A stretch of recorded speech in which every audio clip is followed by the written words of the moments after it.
Indonesia bagian timur dengan kontrol yang signifikasi atas perdagangan di wilayah tersebut.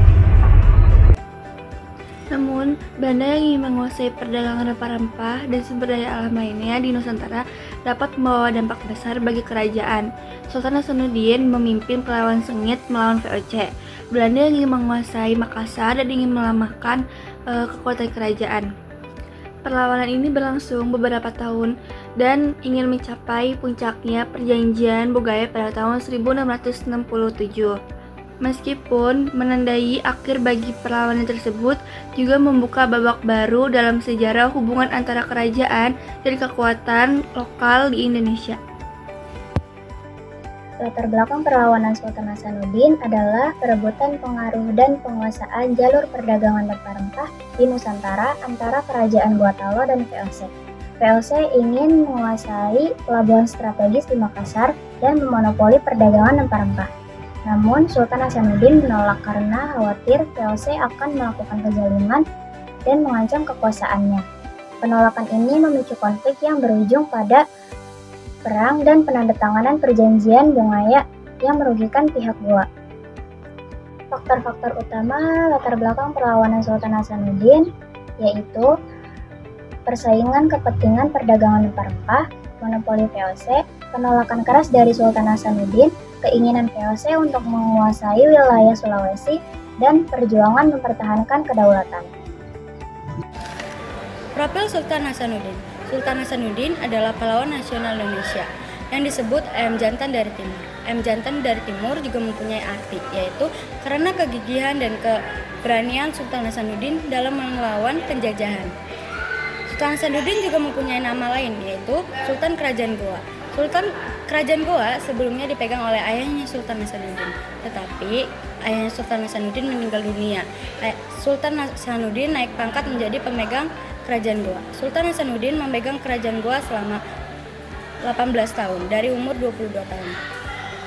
Sultan Hasanuddin mempunyai jiwa kepemimpinan yang sangat besar sejak ia kecil. Ia juga mempunyai bakat, yaitu bakat berdagang. Karena bakat tersebut, dia mempunyai banyak cabang. Sultan Hasanuddin meninggal dunia karena penyakit ari-ari yang dialaminya. Jalan Perang. Awal serangan VOC yaitu pada tahun 1666. VOC mengirim armada yang dipimpin oleh Cornelis Spelman.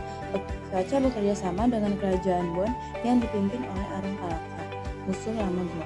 Terjadi beberapa pertempuran laut dan darat antara pasukan Goa melawan VOC dan Bon. 2. Pertempuran sengit, yaitu di tahun 1667.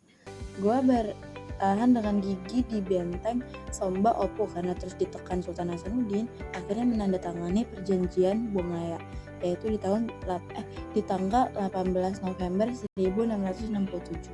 Isi perjanjiannya yaitu Makassar harus menyerahkan beberapa benteng, mengakui monopoli VOC, dan melepas daerah taklukannya.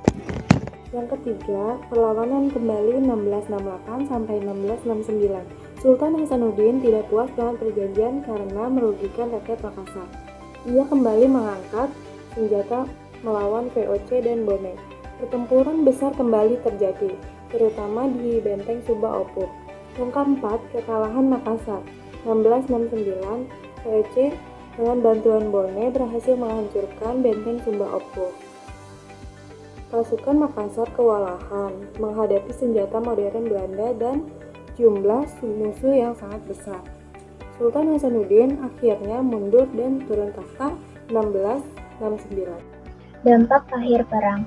Dampak politiknya, kekuasaan Goa melemah. Dipaksa tanda tangani Perjanjian Bongaya tahun 1667. VOC makin dominan di Sulawesi.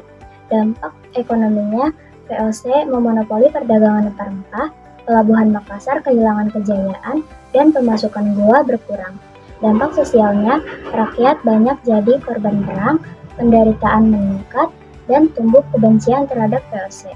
Dampak militernya, VOC memperluas pertahanan. Sultan Hasanuddin dikenang sebagai pejuang gigih yang dijuluki ayam jantan dari timur. Thank you everyone! Thank you Elmar! Boom!